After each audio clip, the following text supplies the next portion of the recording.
Voici Alex. Il a 16 ans. Il aime sa console de jeu, le hockey, les kebabs, faire la fête et le dimanche, dormir jusqu'à midi. Aujourd'hui, Alex veut s'acheter un smartphone. Ah, ça y est, il a choisi. Mais quel prix! Comment faire?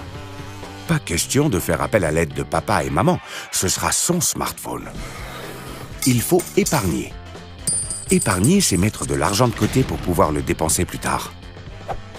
Pour préparer un achat important, pour sa tranquillité d'esprit, pour ses vieux jours. Comment épargner?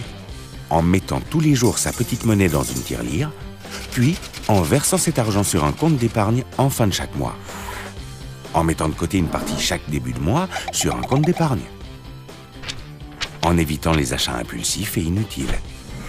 Pour calculer combien de temps Alex doit épargner, il peut aller voir sur le calculateur de Wikifin.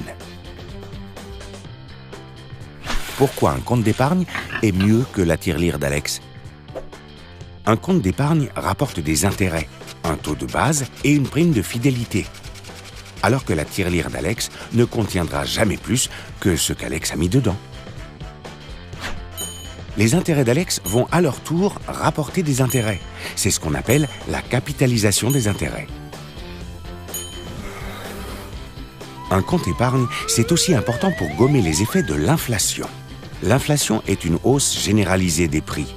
Avec 100 € d'aujourd'hui, Alex ne pourra plus s'acheter la même quantité de biens demain.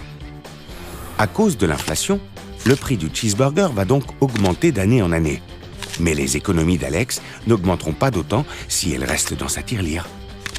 Pour contrer l'inflation, il faut que le compte d'épargne offre un taux d'intérêt supérieur à l'inflation. Le choix du compte d'épargne est donc important. Pour comparer les comptes d'épargne, Alex peut consulter le simulateur de Wikifin. Ce qu'Alex a retenu. Épargner pour ne pas être pris au dépourvu demain. Ne laissez pas votre argent perdre de la valeur avec l'inflation. Placez-le sur un compte d'épargne et bénéficiez d'intérêts. Un compte d'épargne n'est pas l'autre. Comparez.